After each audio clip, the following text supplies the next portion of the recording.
How to make my homemade chocolate fudge cake with the best chocolate fudge frosting in the world. It's fudgy, perfect, and delicious.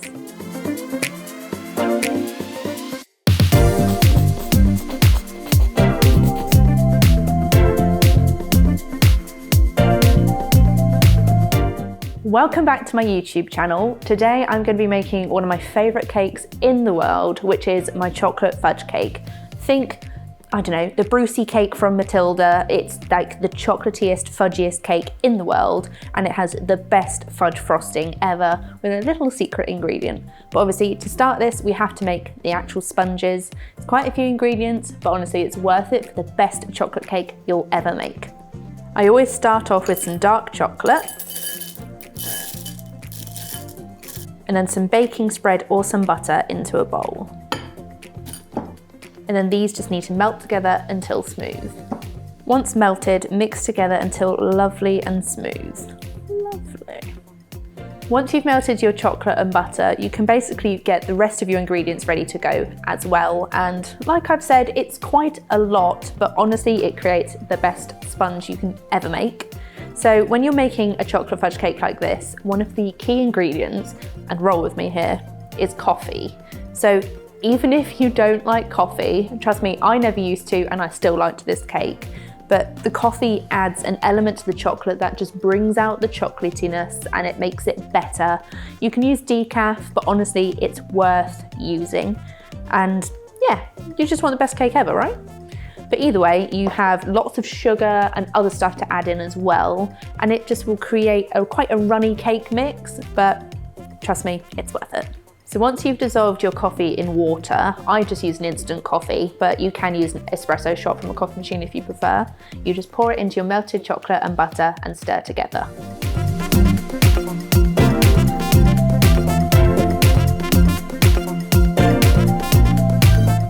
Then once you've done that, you basically want to add all of your dry ingredients to a large bowl. I don't feel like I need to use a mixer for this recipe because it really is that easy to mix yourself.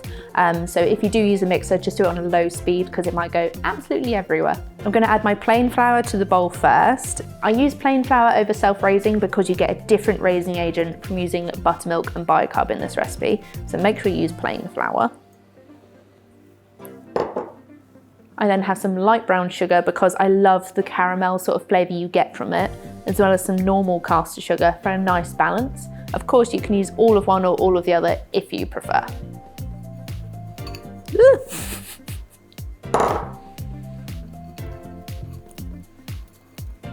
For an extra chocolatey hit, I use some cocoa powder as well. If you don't want to use it, you can just up more plain flour instead. But honestly, this 100% cocoa powder is the best I've ever found, and I'll make sure to link it in the description box below.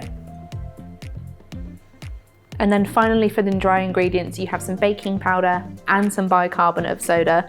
Try not to get them mixed up because honestly, you don't want your cake to overflow in the oven.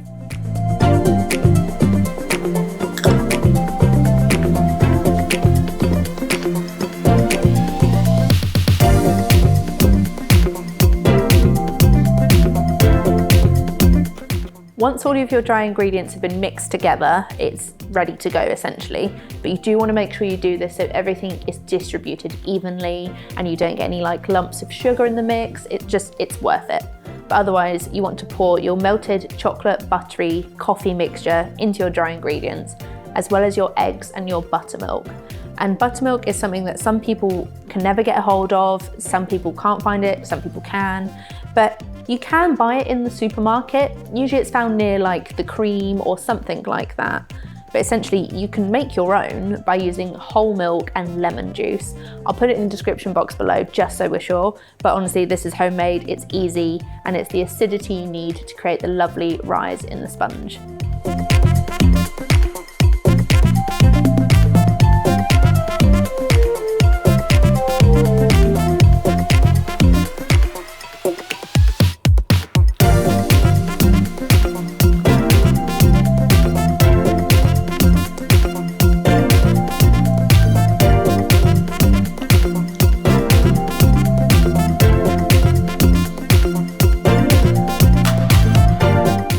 Once your chocolate cake mix is ready, it's lovely and smooth and chocolatey, and you have to basically pour it into your lined tins and then bake in the oven.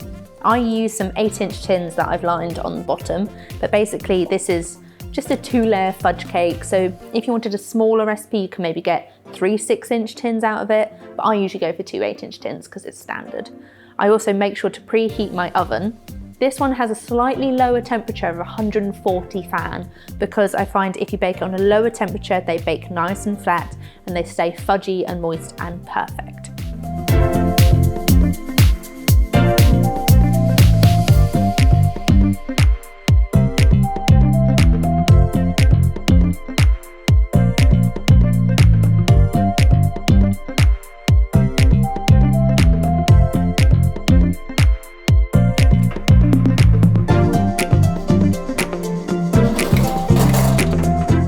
Once your sponges are baked and cooled, they're ready to decorate. And obviously this is quite a lovely, dense, fudgy cake as it's meant to be, and this frosting just marries with it absolutely perfectly.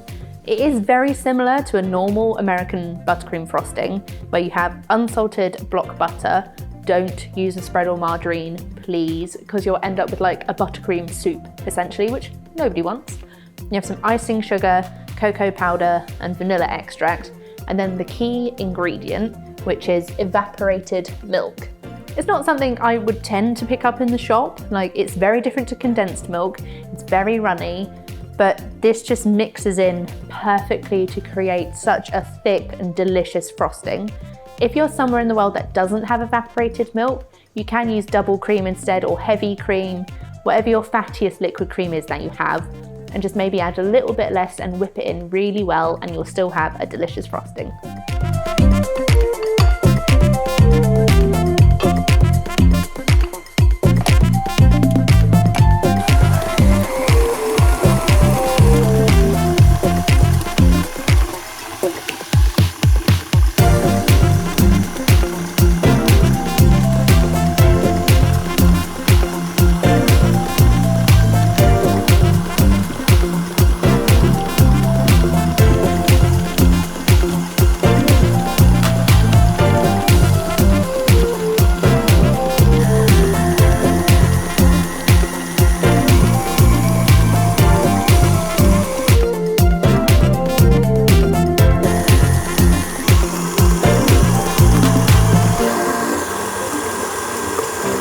Once your frosting is made, it's just the thickest, loveliest, silkiest frosting ever. And basically, it's time to decorate however you want. For this, I tend to just slather the frosting on because I basically want to eat it as quickly as I can. But obviously, you can pipe it on, you can add a thinner layer and add it around the sides. Anything you fancy is absolutely okay. And then of course, decorate it how you want as well. I add some sprinkles, but you can add chocolates, chocolate shavings. Basically, just have fun with it and then enjoy a giant slice.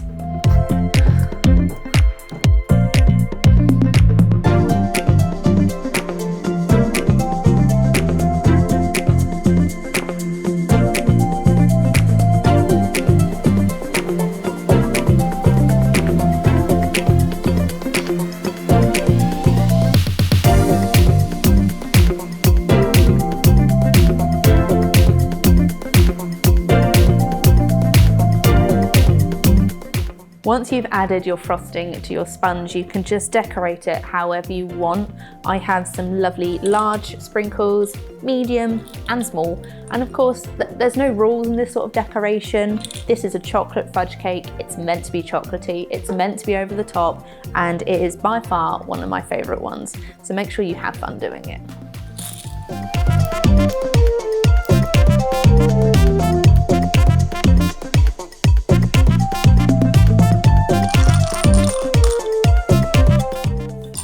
Adding more, why not? Oh no.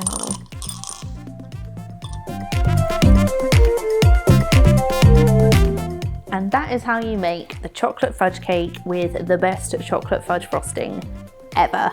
It's thick, she's a beauty, and of course you get to enjoy a giant slice with absolutely no worries because it's the best. Enjoy!